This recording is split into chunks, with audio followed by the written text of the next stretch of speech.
Sous un ciel d'acier, lourd de pluie, le manoir Dumas se dressait, imposant et silencieux. Le vent soufflait à travers les arbres, et la pluie frappait les grandes fenêtres du hall d'entrée. Alexandre Dumas, un homme d'affaires respecté et un magnate de la finance, se tenait seul dans son bureau.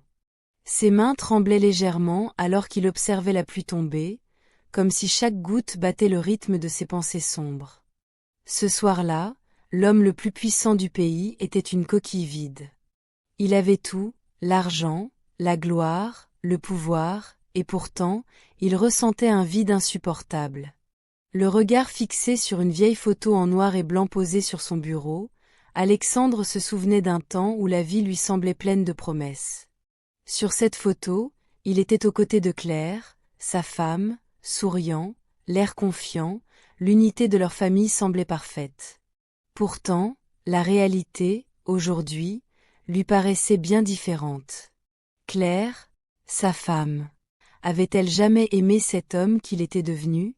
Leur fille Sophie, cette jeune femme qu'il avait élevée avec tant de soin, ne le considérait que comme une simple carte bancaire. Quant à son fils, Marc, il ne semblait intéressé que par l'entreprise familiale, une perspective d'héritage qu'il attendait avec impatience. La famille, autrefois unie, n'était plus qu'une collection de relations intéressées et de calculs financiers. La pluie battait contre les fenêtres, un bruit constant qui semblait se mêler à l'agitation intérieure d'Alexandre. Ce silence était lourd, oppressant. Il avait tout pour être heureux, mais rien n'était vrai. Claire ne souriait que lorsqu'il lui offrait de nouveaux bijoux. Sophie ne l'appelait « papa » que lorsqu'elle avait besoin d'argent pour ses voyages en Europe. Marc, de son côté, ne parlait à son père que de l'avenir de l'entreprise, du contrôle de l'empire immobilier qu'Alexandre avait bâti à la sueur de son front. Un soir, alors qu'il venait de rentrer d'un examen de routine à l'hôpital, il se dirigea vers son bureau. Le médecin lui avait assuré qu'il était en pleine forme, mais quelque chose n'allait pas. À l'intérieur, il était brisé. Il avait entendu une conversation qu'il n'aurait jamais dû entendre, une conversation qui allait changer à jamais sa vision de sa propre vie. Derrière la porte de la salle de musique, il avait entendu des murmures. Claire et son ami, Paul, parlaient de son décès. « Une fois qu'il sera parti, je pourrai enfin vivre ma vraie vie », avait dit Claire, une légèreté dans sa voix qui le glaça. « Il ne nous restera plus qu'à organiser l'héritage, et tout sera à nous, » répondit Paul, son ton aussi froid que son manque de scrupules. Alexandre resta figé. Ses jambes se dérobèrent sous lui, son cœur sembla s'arrêter. Le monde s'était soudainement effondré autour de lui. Ce qu'il avait toujours craint était en train de se réaliser. Claire, sa femme, attendait sa mort. Le pire, c'est qu'il le savait. Elle ne l'avait jamais aimé pour qui il était, mais pour ce qu'il possédait. Ses enfants, Sophie et Marc, n'étaient guère mieux. Ils n'étaient pas venus le voir à l'hôpital, mais avaient plutôt envoyé des messages, parlant du business et de leur part d'héritage. Pourquoi? Pourquoi avoir sacrifié tout ce que j'ai construit pour des gens qui ne m'aiment pas? Se demanda-t-il, la douleur se mêlant à la colère. Cette nuit-là, dans la solitude de son bureau, Alexandre prit une décision radicale. Il devait savoir la vérité, une fois pour toutes. Il ne voulait plus vivre dans l'illusion, dans cette fausse réalité qu'il avait créée autour de lui. Il devait savoir s'il était aimé pour lui-même ou seulement pour l'héritage qu'il représentait. Il fallait que quelqu'un lui prouve qu'il était encore humain à leurs yeux, que quelqu'un, au moins, l'aimait vraiment. Il se leva d'un coup, la colère et la douleur brûlant dans son esprit. Il appela Bernard, son chauffeur et ami de longue date, celui qui avait été témoin de ses moments de joie, de ses victoires, mais aussi de ses moments de solitude. « Bernard, » dit-il en fermant la porte de son bureau, « j'ai besoin de toi. Je veux que tu m'aides à simuler ma mort. » Bernard, qui entra en hâte, la surprise et l'inquiétude dans le regard, ne répondit pas tout de suite. « Monsieur, vous êtes sérieux ? » demanda-t-il, cherchant à comprendre. Alexandre fixa son ami de ses yeux fatigués. Je veux savoir la vérité. Je veux voir si quelqu'un pleure pour moi, ou si quelqu'un se réjouit de ma disparition. Je dois savoir. Bernard comprit que son patron était brisé. C'était plus qu'un simple caprice. C'était une quête désespérée pour comprendre ce qu'il avait fait de sa vie, pour découvrir s'il avait été un homme digne d'amour, ou simplement une figure de prospérité qu'on avait appris à utiliser. Je vais t'aider, mais il faudra être prudent. C'est risqué. Si quelqu'un découvre la vérité. Je préfère mourir d'une fausse mort que de vivre une fausse vie, répondit Alexandre avec une détermination glaciale. Il avait décidé de tout savoir. Le lendemain, il se rendit chez le docteur. Pierre, un médecin de confiance, un vieil ami. Le docteur. Pierre l'avait sauvé d'une crise cardiaque une décennie auparavant, et Alexandre savait qu'il pouvait compter sur lui pour l'aider à orchestrer cette mise en scène. Lorsqu'Alexandre lui expliqua son plan, le médecin, bien qu'hésitant, accepta. C'est une idée folle, mais je vais t'aider. Si tu es sûr de ce que tu fais, alors nous ferons tout pour rendre cela crédible. Ils dressèrent un plan simple mais audacieux. Un certificat de décès falsifié, une disparition discrète, et un lieu secret où Alexandre pourrait se cacher pendant un certain temps. Le docteur. Pierre rédigerait le certificat en citant un arrêt cardiaque, et Bernard organiserait le transport et la cachette. Personne ne devrait savoir, pas même sa propre famille. Le plan était en place, mais alors qu'il le mettait en œuvre, un doute s'immisça dans l'esprit d'Alexandre. Et si sa famille l'aimait vraiment? Peut-être qu'il se trompait, peut-être qu'il les accusait à tort. Mais les mots de Claire résonnaient encore dans sa tête, « Ma vraie vie commence ». Il n'avait plus de temps à perdre. La nuit avant la mise en œuvre du plan, Alexandre se leva tard, seul dans son bureau. Il fixa une dernière fois la photo de sa famille. « J'espère que vous me prouverez que je me trompe », murmura-t-il, le cœur lourd. Bernard entra dans la pièce, posant une main réconfortante sur son épaule. « Demain, tout commence. » Alexandre acquiesça, résigné. Il savait qu'il devait aller jusqu'au bout, même si la vérité, quelle qu'elle soit, allait tout changer. Le plan était en marche. Alexandre, prêt à faire face à la vérité, se leva tôt le matin du grand jour. Il se rendit chez le docteur. Pierre une dernière fois pour s'assurer que tout était en place. Le médecin, avec son air sérieux et son regard pénétrant, lui assura que le certificat de décès était prêt, et que le lieu où il se cacherait était sécurisé. Il n'y avait plus de place pour l'hésitation. Alexandre se rendit à l'hôpital pour passer un dernier contrôle, où le docteur Pierre, avec une efficacité glaciale, simula l'arrêt cardiaque. Quelques heures plus tard, un communiqué annonça la mort d'Alexandre Dumas. Un arrêt cardiaque soudain. Le monde entier pleura le départ de l'homme qui avait bâti un empire. Les journaux en parlaient, les télévisions diffusaient des hommages.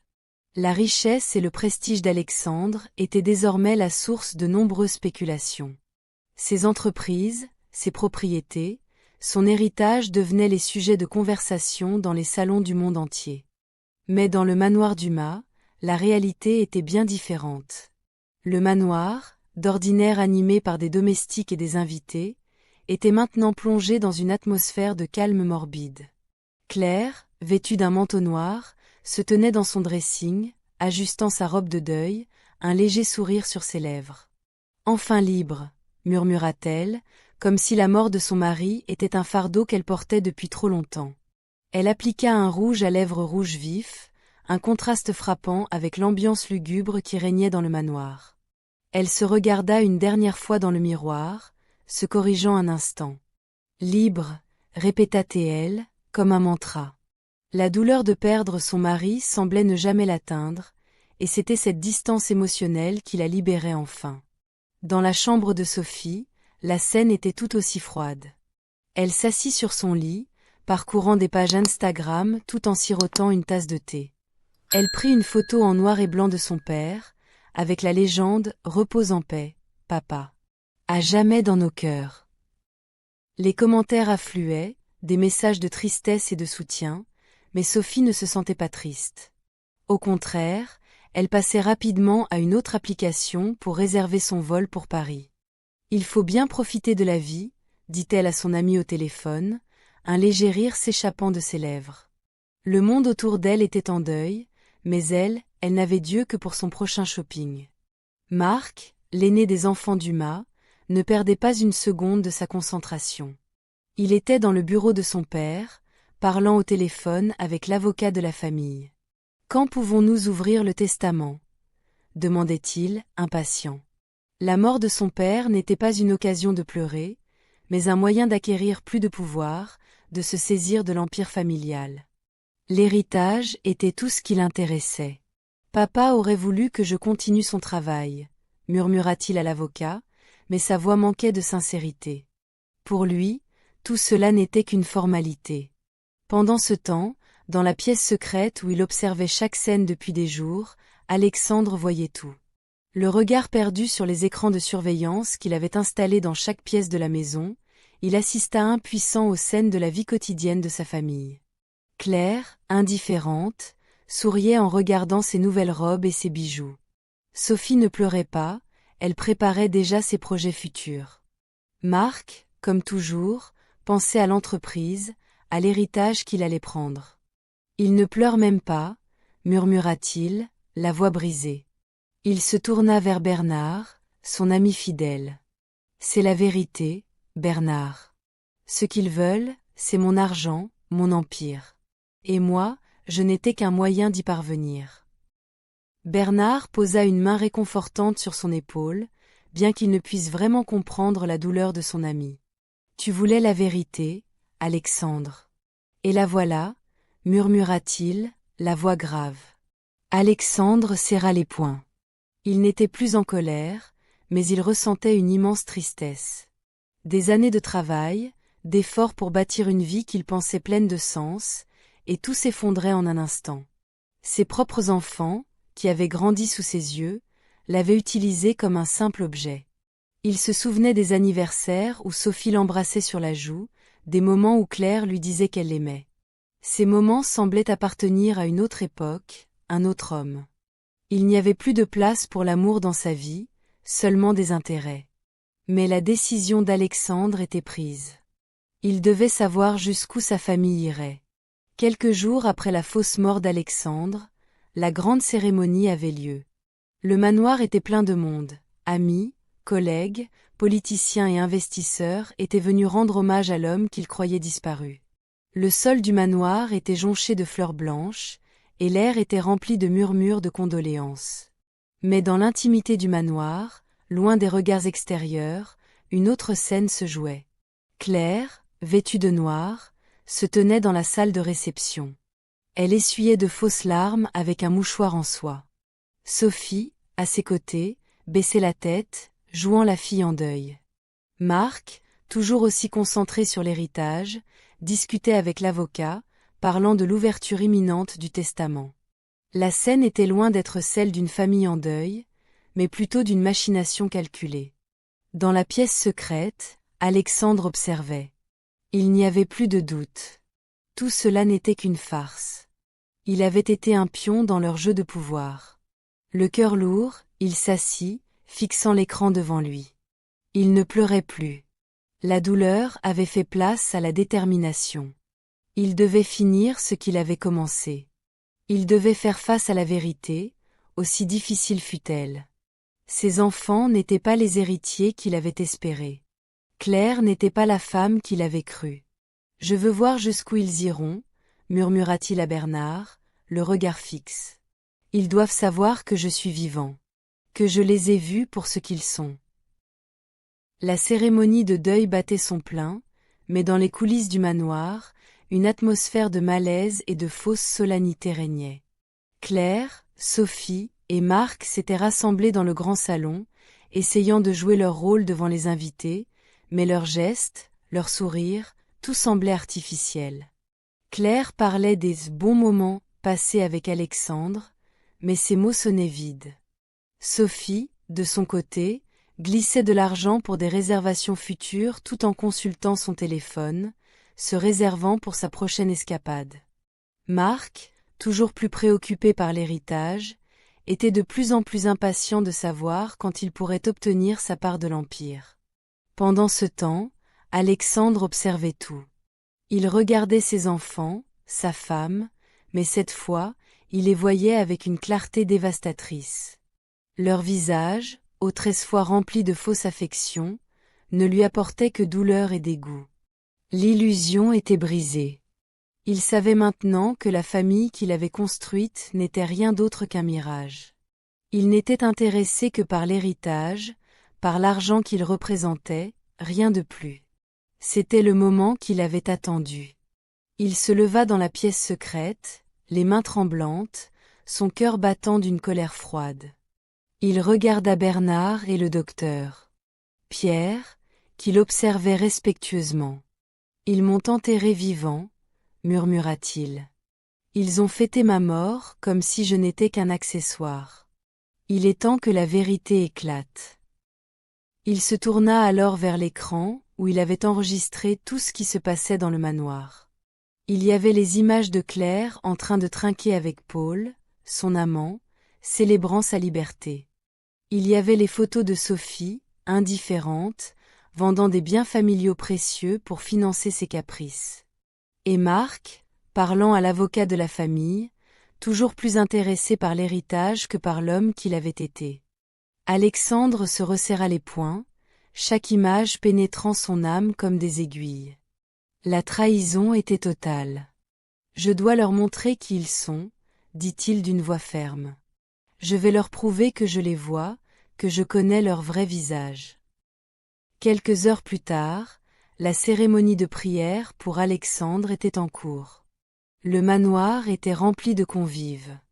Les bougies brillaient, les prières résonnaient. Claire, vêtue d'un pagne noir, semblait incarner la veuve en deuil, mais dans ses yeux brillait un éclat différent, celui de la liberté retrouvée. Sophie, les yeux baissés, jouait son rôle à la perfection. Marc, de son côté, semblait nerveux, se tournant vers l'avocat, en attendant que l'heure du testament arrive. Mais alors, à l'instant où l'atmosphère semblait la plus intense, la grande porte du manoir s'ouvrit lentement. Le silence tomba immédiatement sur la salle. Tous les regards se tournèrent vers l'entrée, où une silhouette apparut. Alexandre, vêtu de blanc, calme et majestueux, entra dans la pièce. L'air semblait se figer autour de lui. Claire lâcha son mouchoir, choquée. Sophie recula, pâle, tandis que Marc resta figé, incapable de croire ce qu'il voyait. Alexandre avança d'un pas assuré, ses yeux fixés sur sa famille, qui n'osait plus bouger. « Bonjour à tous, » dit-il, sa voix résonnant comme un coup de tonnerre dans la pièce. « J'ai entendu dire que vous priez pour mon âme. Eh bien, me voici, vivant. Et je vais vous raconter une histoire.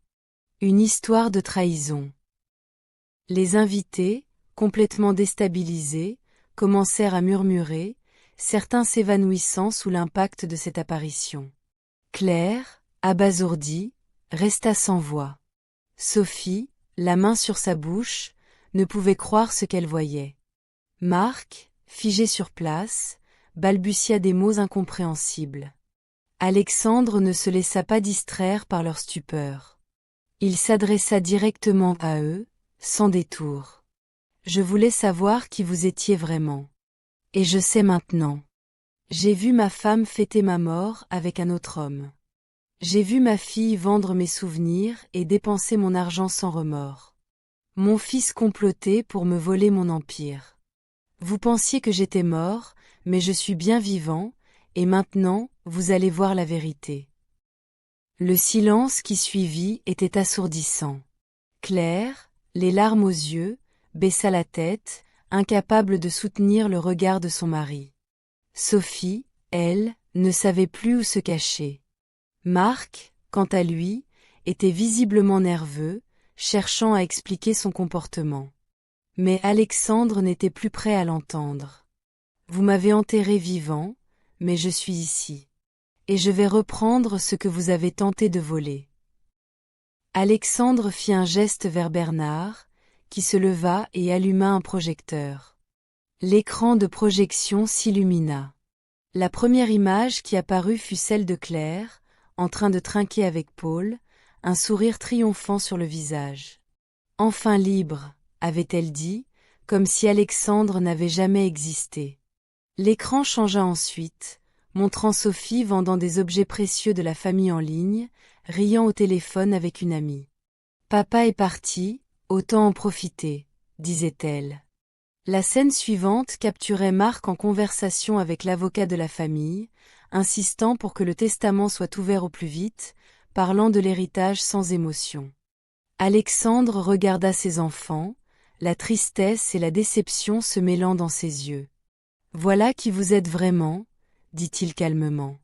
L'écran continua de défiler, montrant encore plus de trahison. Marc complotant avec des associés pour prendre le contrôle de l'entreprise, Claire planifiant son avenir avec Paul, et Sophie, insouciante, vivant de la richesse d'un père qu'elle n'avait jamais vraiment aimé.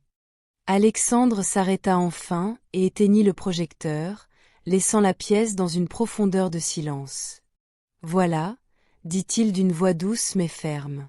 « C'est ce que vous m'avez fait. Vous m'avez trahi, tous. Vous m'avez utilisé comme un simple outil, un moyen d'obtenir ce que vous vouliez. » Claire, les yeux pleins de larmes, tenta de parler, mais Alexandre l'interrompit. « Pas un mot. Vous avez dansé sur ma tombe, Claire. Tu n'as plus de place ici. Ni toi, Sophie. Ni toi, Marc. » Les trois membres de sa famille restaient figés, incapables de répondre, leurs visages rouges de honte. Alexandre tourna alors le dos à sa famille. « Vous n'êtes plus ma famille. Vous êtes des étrangers. » Il se tourna vers Bernard et le docteur. « Pierre, nous avons du travail. Il est temps de donner à ceux qui le méritent. » Il se dirigea vers la sortie, laissant ses enfants dans le chaos qu'ils avaient eux-mêmes créé. Sa famille, brisée et déshonorée, restait là, tandis qu'Alexandre, désormais sûr de lui, avançait vers un avenir sans eux. Le lendemain, une décision radicale s'abattit sur l'empire d'Uma. Alexandre, réconcilié avec la vérité, choisit de désigner son héritier, Samuel. Un homme de confiance, humble et loyal, qui avait toujours travaillé sans rien demander en retour. Il lui confia son empire, son entreprise, sa richesse, comme un véritable fils spirituel. Un homme digne, un homme qui avait compris la vraie valeur de l'héritage et de l'honneur. Et tandis que la famille Dumas sombrait dans l'oubli, Samuel, le véritable héritier, commençait à reconstruire ce que les trahisons avaient détruit. L'histoire d'Alexandre Dumas, bien plus qu'un simple drame familial, nous enseigne une vérité fondamentale. La véritable richesse réside dans l'intégrité, l'amour authentique et le respect des valeurs humaines, bien plus que dans la possession matérielle. Dans la quête de pouvoir et de succès, il est facile de se perdre, de croire que l'argent et les biens matériels sont les seuls héritages à laisser. Mais, comme l'a montré Alexandre, l'illusion de la grandeur peut rapidement se transformer en solitude, en trahison et en souffrance. La richesse, quand elle est détachée de l'amour sincère et des relations authentiques, ne mène qu'à un vide profond, malgré tout ce qu'elle peut offrir en apparence. Ce que cette histoire nous révèle, c'est qu'il est essentiel de se rappeler ce qui est véritablement précieux. L'héritage d'une vie bien vécue n'est pas mesuré en termes de possession ou de pouvoir, mais dans la manière dont nous traitons les autres, dans les valeurs que nous transmettons à ceux qui nous entourent, et surtout, dans la manière dont nous faisons face à la vérité. Alexandre a pris une décision audacieuse, une décision qui, bien que douloureuse, lui a permis de découvrir qu'il aimait réellement et qui se servait simplement de lui. Il a compris que la vérité, aussi cruelle soit-elle, est la clé pour construire un avenir solide, basé sur des relations sincères et un respect mutuel. Ce n'est qu'en se libérant de l'illusion de la fausse affection qu'il a pu trouver la paix intérieure et redonner à son héritage la véritable valeur qu'il méritait. Nous sommes tous appelés à réfléchir sur ce qui constitue notre héritage. Ne laissons pas les apparences et les intérêts matériels définir notre vie. Au contraire, cherchons à bâtir des liens solides, à honorer ceux qui nous entourent avec honnêteté et bienveillance. C'est ce qui nous rend véritablement riches, car la véritable richesse se mesure à la profondeur des relations humaines et à l'intégrité de nos actions. En fin de compte, l'histoire d'Alexandre Dumas est un appel à l'action pour chacun de nous, celui de ne jamais perdre de vue nos valeurs, de ne jamais sacrifier l'amour pour la richesse, et surtout, de toujours chercher la vérité, même si elle nous fait mal. Car c'est cette vérité qui, à long terme, nous permettra de vivre une vie pleine de sens, d'accomplissement et de paix intérieure.